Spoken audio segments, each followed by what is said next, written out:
आज की वीडियो में हम आपको बता रहे हैं एक्सेल में मार्कशीट का डिटेल किस तरीके से तैयार करते हैं, किस तरीके से टोटल परसेंटेज काउंट, स्टेटस और डिवीज़न को काउंटिंग की जाती है। ये पूरा इस वीडियो में हम कवर किए हैं, तो आपसे अनुरोध है कि वीडियो आप लास्ट तक देखिए तो आपको समझ में आएगा। किसी टॉपिक पे अगर आपको समस्या आ रही है तो कमेंट बॉक्स में हमें ज़रूर बताइएगा। तो चलिए ज़्यादा समय न लेते हुए शुरू कर रहे हैं हम आज की वीडियो। यहाँ पे हिंदी से लेकर साइंस तक के सब्जेक्ट का टोटल बनाना है, तो पहले आप इसे सेलेक्ट कर लीजिएगा। सिलेक्शन के बाद ऑटो सम का यहाँ पे देखिए एडिटिंग ब्लॉक में सिग्मा का यहाँ दिया हुआ है सिंबल, क्लिक करिएगा आएगा। इसके बाद इसे सिंगल को सेलेक्ट करने के बाद सीधे ड्रैग कर लीजिएगा तो ये पूरा रिपोर्ट आ जाता है।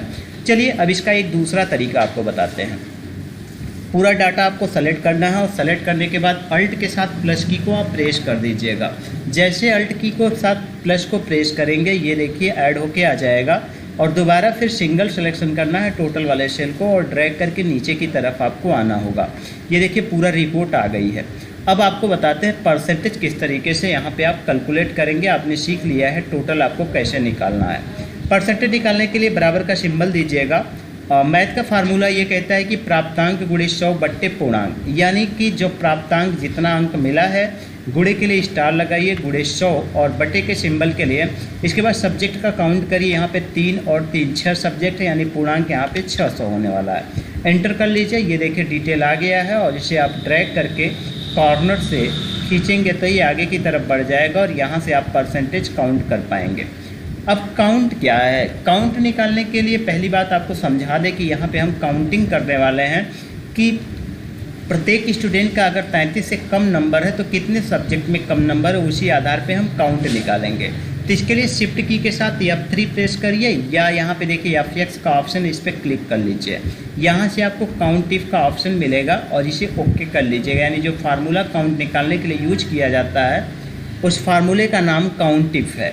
रेंज का ऑप्शन दिया है। रेंज में आप हिंदी से लेकर साइंस तक के सब्जेक्ट को सेलेक्ट करेंगे और क्राइटेरिया में लेस देन 33 का सिंबल डाल लें।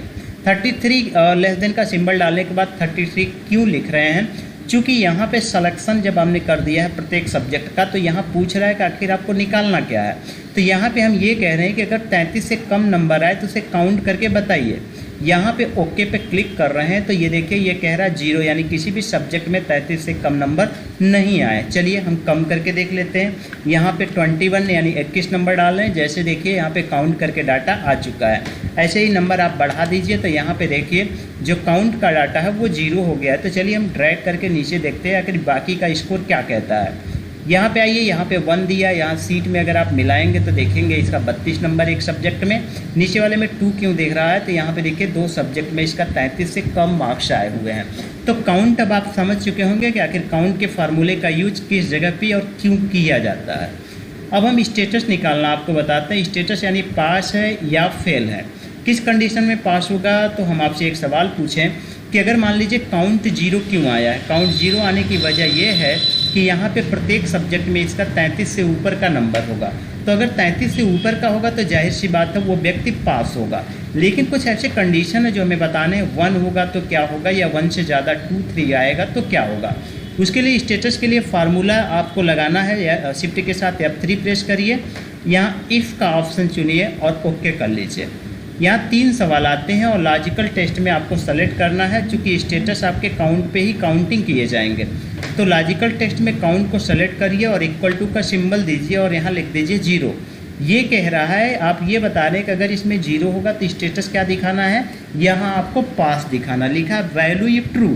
अगर ऊपर वाली बात सही होती कि इसमें 0 होगा तो रिजल्ट आ जाएगा पास। अभी यहाँ हमें 2 कंडीशन और बताने हैं कि एक सब्जेक्ट में फेल होगा तो क्या होगा और बाकी के सब्जेक्ट में फेल होने पे क्या रिजल्ट आए। तो इसके लिए फिर से यहाँ पे वैल्यू इफ फॉल्स पे क्लिक कर लीजिए और दोबारा इफ़ वाले फंक्शन पे क्लिक करना होगा। यहाँ पे आपको दोबारा जो काउंट है इसे सेलेक्ट करना होगा। इस बार देना होगा इक्वल टू 1, यानी जब 1 आएगा किसी में तो उसका क्या करना। देखिए जब एक सब्जेक्ट में फेल होते हैं तो उसे गेस के साथ पास करना कहते हैं, यानी सप्लीमेंट्री शार्ट में हम SUP टाइप कर देते हैं। और यहाँ पूछा है कि वैल्यू इफ फॉल्स। 0 के लिए तो आपने बताया कि पास होगा, 1 के लिए आपने सप्लीमेंट्री किया, तो फॉल्स अगर इसके अलावा कुछ आए तो यहाँ दे दीजिए फेल। यानी अगर इसके अलावा कुछ भी आता है तो यहाँ पे फेल दिखाया जाए। अब यहाँ पे हम कर देते हैं ओके। ये देखिए रिजल्ट क्या कह रहा है, पास, नीचे ड्रैग कर लीजिए। अब देखिए 1 के लिए SUP सप्लीमेंट्री और 2 के लिए फेल। ऊपर वाले कंडीशन में एक बार देखते हैं चेंज करके, यहाँ पे 21 नंबर देखिए यहाँ सप्लीमेंट्री दे दिया। एक और सब्जेक्ट में हम नंबर घटा के देखते तो ये देखिए ये फेल कर देता है। तो इस तरीके से हम स्टेटस निकाल सकते हैं कि पास और फेल का स्टेटस कैसे निकलता है। लास्ट आपको बताते हैं डिवीज़न कैसे कैलकुलेट की जाती है। तो डिवीज़न के लिए शिफ्ट के साथ F3 प्रेस करिए। इफ़ वाला फंक्शन ही आपको चूज करना है और फिर लॉजिकल टेक्स्ट में इस बार परसेंटेज को सेलेक्ट करिएगा। परसेंटेज चूँकि जो डिवीज़न निकाले जाते हैं वो परसेंटेज को ही लेके निकाले जाते हैं। परसेंटेज यहाँ ग्रेटर देन का सिंबल दीजिएगा 59.99, यानी परसेंटेज अगर 59.99 यानी 60 से शुरू होता है तो उसका क्या दिखाया जाए, यहाँ लिख देते हैं हम फर्स्ट। एक सवाल आपके मन में आ रहा होगा कि यहाँ 60 हमने क्यों नहीं लिखा। 60 लिखने की न वजह यह है कि अगर हम 60 लिखते तो यहाँ 60 से ऊपर वालों को तो फर्स्ट डिवीज़न देता, पर 60 को यहाँ पे फर्स्ट डिवीज़न नहीं देता। इसके नाते हमने 59.99 यानी लास्ट एरिया तक हमने लोड कर दिया है। वैल्यू फॉल्स में यहाँ पे क्लिक करके छोड़िए, क्योंकि अभी सेकंड और थर्ड हमें बताना है। तो दोबारा इस वाले ऑप्शन पे क्लिक करिएगा, वैसे दोबारा ये चालू हो जाएगा। फिर से आप यहाँ पे परसेंटेज वाले सिंबल को सेलेक्ट करिए, ग्रेटर देन का सिंबल लगाइए और ग्रेटर देन के सिंबल लगाने के बाद यहाँ 44.99 टाइप करिए और इसके बाद वैल्यू इफ ट्रू का ऑप्शन आता है, यानी अगर ये बात सही होती है तो क्या दिखाई जाए, तो यहाँ दे दीजिए सेकेंड। अब देखिए थोड़ा समझिए इसको, हमने ये पहले वाले में बताया था कि 59 से ऊपर यानी 60 से होगा तो फर्स्ट बताना। यहाँ बता रहे हैं कि 45 और 60 के बीच की जो क्राइटेरिया हो वो सेकंड हो, या क्योंकि 60 से जैसे ऊपर जाएगा वो तुरंत फर्स्ट आ जाएगा और 45 से ऊपर जाएगा तो वो सेकंड, अदरवाइज उससे नीचे अगर आता है तो यहाँ हम दे देते हैं थर्ड। अब यहाँ पे जो सॉफ्टवेयर है आपका वो अब ऑटोमेटिक परसेंटेज के हिसाब से देखिएगा, जैसे हम ड्रैग करेंगे परसेंटेज अगर घटाया जाएगा या बढ़ाया जाएगा। ये देखिए सेकेंड डिवीज़न नंबर और कम कर लेते हैं, सेकंड डिवीज़न का यहाँ पे 11 कर लेते हैं। ये देखिए थर्ड आ गया, चूँकि परसेंटेज 35 था। तो इस तरीके से जब आप नंबर घटाएंगे या बढ़ाएंगे तो आपके प्रत्येक सब्जेक्ट में ये बदलाव होता रहता है। ये एक्सेल की खूबी है, टोटल बदलेगा, परसेंटेज काउंट भी बदल सकता है, स्टेटस भी बदल सकता है और आपके डिवीज़न भी बदल सकते हैं। तो ये फार्मूला है, एक दूसरे पे लिंक हो जाते हैं। एक्सेल से संबंधित हमारे पास बहुत सारे फार्मूले हैं, ये पूरी शीट हम आपके लिए लेके आ रहे हैं। इसके बाद हम आपको ग्रेड निकालना सिखाएंगे, बहुत सारे फार्मूले हम एक एक करके आपको सिखाने वाले हैं। तो अगर आप एक्सेल में फार्मूला पढ़ने का आपको इंटरेस्ट है तो कैश रिपोर्ट किस तरीके से तैयार की जाती है, बिलिंग के काम कैसे होते हैं, ये पूरा हम आपको इसी फार्मूले में मतलब इसी चैप्टर में पढ़ाएंगे। तो चैनल पर नए हैं तो कृपया चैनल को सब्सक्राइब करके रखें, बेल आइकन आप ऑन करिएगा ताकि जैसे ही वीडियो हमारी अपडेट होती हो वीडियो आप तक पहुंच जाएगी। वीडियो हमारी अच्छी लगती हो तो लाइक करना ना भूलें, कमेंट बॉक्स में कोई समस्या हो वीडियो अच्छी लगी हो तो कमेंट करना ना भूलें।